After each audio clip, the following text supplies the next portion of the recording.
Aí ele falou assim, vamos fazer uma ligação? Eu falei, vamos. Aí ele me ligou, ele falou assim, antes de eu contar a minha história, eu quero ver a sua. Aí eu contei toda a minha história pra ele. E aí ele falou assim, tá, agora eu vou contar a minha história, né? E ele contou toda a história dele. E a nossa história batia muito, né? E eu tava até falando pra ele no carro, né? Ele já tá... Ele tá emocionado. Porque, tipo, é uma coisa muito forte, né? O que a gente tem em comum é a parte, tipo, na infância, né? A gente foi abusado sexualmente. Ele tem o jeito dele, que ele foi abusado. Eu fui estuprada. E a gente meio que se conectou, porque a gente sabia qual que era a dor um do outro. Então a gente se entendia. E ele tinha problema com o pai, ele tinha problema com mãe. Aí eu também tinha problema com o pai. Nunca tive problema com a minha mãe, graças a Deus. Hoje eu tenho ela comigo e minha mãe tem o Gal como um filho, né? Minha mãe cuida, assim, da gente de uma forma insana. E isso conectou mais a gente, né? Fora os problemas que a gente já passou, assim, de relacionamento, de traição, de desprezo, sabe? A gente passou por muita coisa igual que conectou a gente, acabou conectando, né? E aí a gente meio que se... Ele falou pra mim, pelo primeiro dia... O dia que ele me viu, ele falou assim pra mim, o dia que você me ligou, eu sabia que você era o amor da minha vida. Nossa, eu arrepiei aqui agora, velho. Ele falou isso pra mim. E a gente não sabia, né? Eu encontrei ele num evento em Brasília. Foi a primeira vez que a gente se viu, né? E, coincidentemente, foi dia 11/11, que a gente tem tatuado no pulso. E ele tem tatuado no pulso faz muito tempo. Foi dia 11/11, né? E eu perguntei pra ele, mas o porquê disso? Ele falou assim, você tá no lugar certo, na hora certa, com a pessoa certa. Eu já tinha essa tatuagem, né? Ele já tinha. Eu já tinha essa tatuagem. As tatuagens... Eu não tenho tantas tatuagens que nem ela, mas é muito louco, porque eu fiz as minhas tatuagens em 2014, 15, 16. E todas elas têm uma história atual, entendeu? Se ressignificaram de alguma forma. Por exemplo, depois que a gente se conheceu e tal, ela comentou, nossa, hoje é dia 11/11, igual essa tatuagem. Eu não tinha reparado, não foi nada proposital, né? Eu tenho um 777, que o ano passado, de 2020, eu bati os recordes e deu 7.770.000.000 de minutos assistidos. Deu 7,77 o número. Aí tem a resiliência, tem serendipity, as minhas tatuagens, elas têm conexões que assim, eu não sei explicar, mas... Com o futuro. É. Que louco isso, tipo, cara. esse resiliência eu fiz pra mim. Eu nunca imaginei que seria um negócio, tipo... Na época que eu fiz isso, minha vida tava relativamente muito mais tranquila do que ela foi se tornar no futuro, sabe? Assim, por mais que já tivesse uma história. Então, são coisas que foram vindo assim. Eu falei, não, eu preciso tatuar isso. E nunca foi muito... a maioria das tatuagens foram tatuagens que eu fui no estúdio com um amigo meu, que ele ia tatuar, e elas são super simples, porque a pessoa falava, mas você não quer tatuar?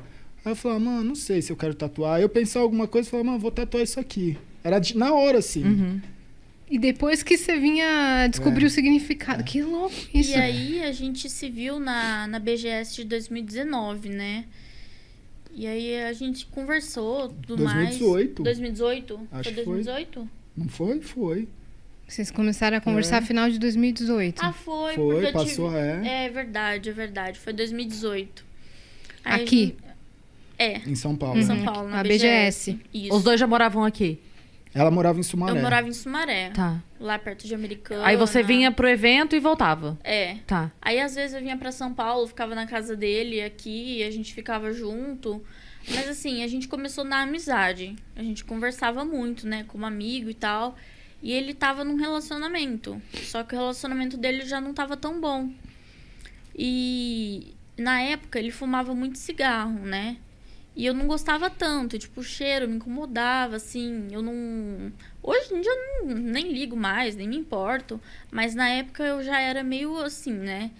Aí ele falava, vamos ali fora e tal, pra eu fumar um cigarro. E ele fumava muito cigarro, mas ele fumava muito Um cigarro. atrás do outro. Cara, fora da live, assim. Eu ficava muito tempo em live. Quando eu não tava em live, era um momento que eu fumava mais, assim.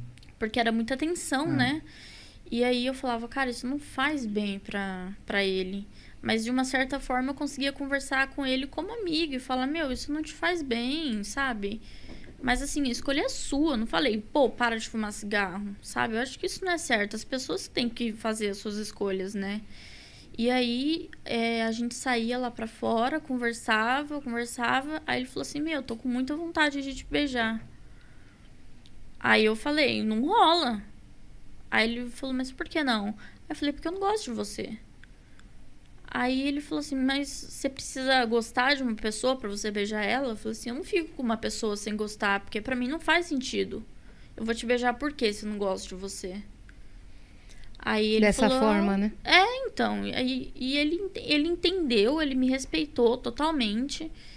E todo dia a gente se falava por telefone. Quando ele fechava a live, ou antes dele abrir a live, a gente se falava por telefone, né? E o que me impedia de gostar dele era o que as pessoas iam pensar de mim. Tipo assim, o que minha mãe ia pensar de mim, porque ele era velho. Não. Agora não é mais. Ai, meu pé até doeu. Não, porque ele era mais velho do que você e você ficava pensando nesse julgamento, né? Na verdade, quando a gente é mais novo, a diferença de idade, ela faz muita diferença. Faz. Né?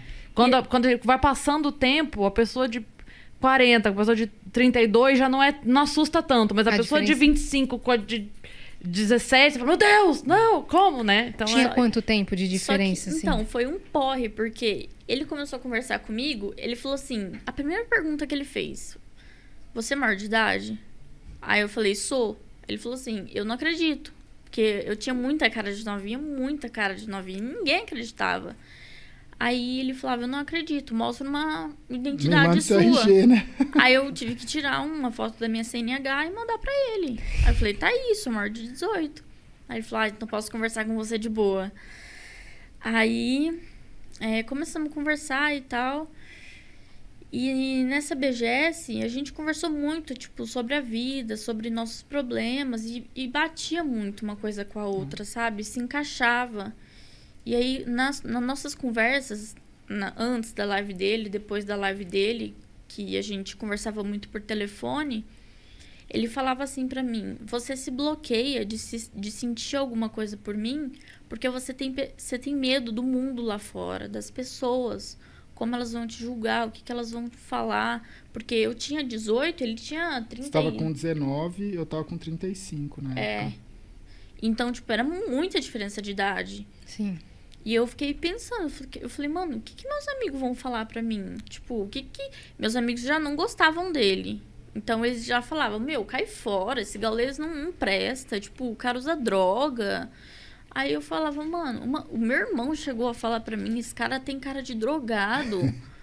Juro pra você. E tipo, eu falei, meu, o que a minha mãe vai pensar? O que meu pai vai pensar? O que meus amigos vão pensar, né?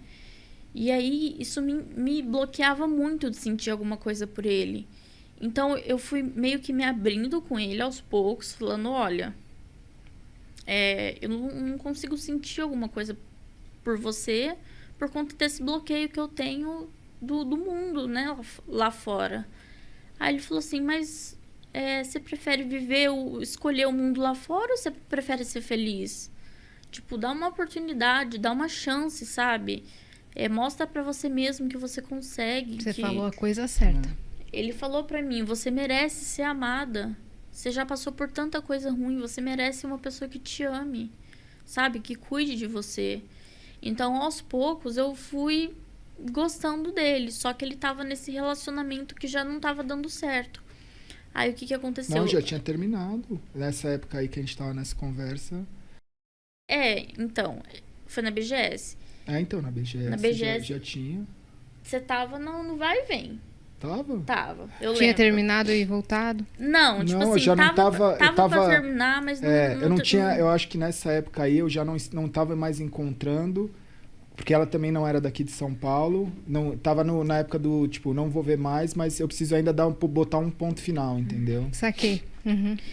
No seu coração meio que já tinha acabado. Isso. Então, eu falei, olha, você precisa resolver essa questão do seu relacionamento, né? Porque eu não posso ficar com uma pessoa que namora, uma pessoa que tem uma pendência, né? E aí ele falou assim, não, tá, eu vou resolver isso. Aí ele foi, terminou com ela e falou pra mim, pronto, tô resolvido. Aí eu falei, nossa, aí ele, agora você se resolve. Aí eu pensei, né, e tal... E fui deixando rolar. Conforme o tempo, teve um dia que eu acordei, falei, meu, eu amo esse cara. Aí eu mandei no WhatsApp dele, falei, eu te amo. Aí ele ficou feliz, nossa, ele ficou super feliz. Ele me ligou, falou, não acredito, que não sei o quê. E aí a gente começou a se encontrar mais vezes. Eu ia pra casa dele todo final de semana, no meio da semana, o mês inteiro. E... Quando viu, já era. Quando vi... Aí já não me importava mais com o que as pessoas pensavam, já não me importava mais com o que, sabe? Aí eu levei ele pra casa da minha mãe, porque meus pais são separados, né? O meu pai traiu minha mãe e eu fiquei morando com ele em Sumaré. Mas por conta das minhas amizades, eu fazia curso de inglês lá também. Então eu meio que fiquei presa lá e eu vivia com o meu pai, né? E era assim, aquilo não era vida. Sabe? E ele mesmo falava pra mim, isso não é vida que você tem. Então, vamos procurar um apartamento, vamos morar junto,